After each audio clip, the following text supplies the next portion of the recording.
Hello everyone, কেমন আছো সবাই? আমি তো বেশ ভালো আছি। তোমরা কেমন আছো কমেন্ট করে জানিও। আর তোমাদের ওদিকে শীত কেমন তাও জানিও। তো তোমাদের সাথে একটা ঘটনা শেয়ার করি, ইচ্ছে হলো।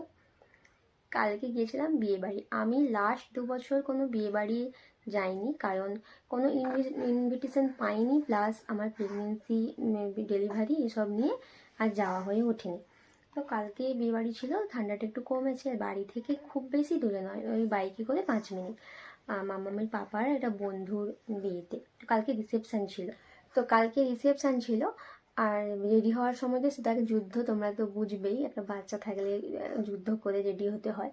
যতই মামামের পাপা থাকুক বা কেউ থাকুক, কেউ খুব একটা কেউ ছিল না, একটা পাশের বাড়ির মেয়ে ছিল, মানে মামামের দিদি হবে, ওই ছিল। আমি তো শাড়িটারি সেভাবে পরতে পারি না, ওই আমাকে ম্যানেজ করে দিয়েছিল। তারপর বাড়ি চলে গেছে, এবার মামামকে খাওয়ানো, রেডি হওয়া, তো যাই হোক, রেডি হয়ে গেলাম।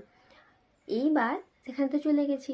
এবার ও তো কারো কাছেই যেতে চায় না, প্রথমত অচেনা মুখ দেখলেই যাবে না, তো সেভাবেই যায়নি কারো কাছে। সবাই তো গালে হাত দিচ্ছে, যেমন হয় জানোই তো, গালে হাত দিচ্ছে, নিতে চাইছে, ও তো মুখ ঘুরিয়ে নিচ্ছে, কান্নাকাটি। তারপর যাই হোক, ফাঁকা ফাঁকা ছিল বলে আমরা খেতে বসে গেছি, কারণ খুব তো দেরি করা যাবে না, বাড়িতে ফিরতে হবে তাড়াতাড়ি, যেন ছোটো বাচ্চা আছে।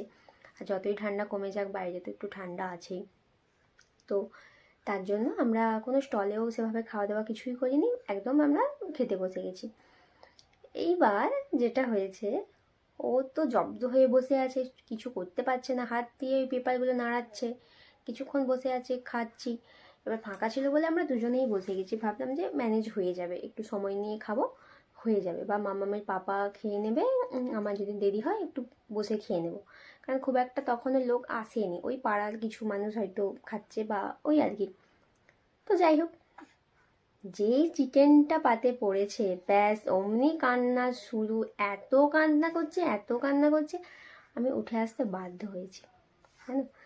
আর আমি খেলামই না, আমার পেটেই ভরলো না বিয়ে বাড়ি গিয়ে, জানো। তারপর বাইরে এসে চুপ, লাইট টাইট দেখাতে একটু চুপ হলো, শান্ত হলো। তারপর মামামের পাপা খেয়ে বেরিয়ে এলো, আমি ওকে বললাম তুমি খাওয়াটা কমপ্লিট করে আসো, কারণ আমার জন্য তোমাকে উঠতে হবে না, আমি ম্যানেজ করে নেব। তো যাই হোক, ও খাওয়াটা কমপ্লিট করলো। আমরা বিয়েবাড়ি গেছি কটায় শোনো, 8টা বাজে 10 মিনিট বাকি গেছি, বাড়ি আসছি 9টা 10-এ। এবার বোঝো কতক্ষণ ছিলাম। তাও মেয়ের কি কান্নাকাটি, গাড়িতে উঠতেই তো ঘুমিয়ে গেল। তারপর বাড়িতে এসে সুইট দিয়ে ঘুমিয়ে গেছিলো। তোমাদেরও কি এরকম এক্সপিরিয়েন্স আছে আমাকে জানিও। চলো আজকের মতো টাটা, সবাই ভালো থেকো, সুস্থ থেকো, আবার পরে কোনো ভিডিও শেয়ার করবো।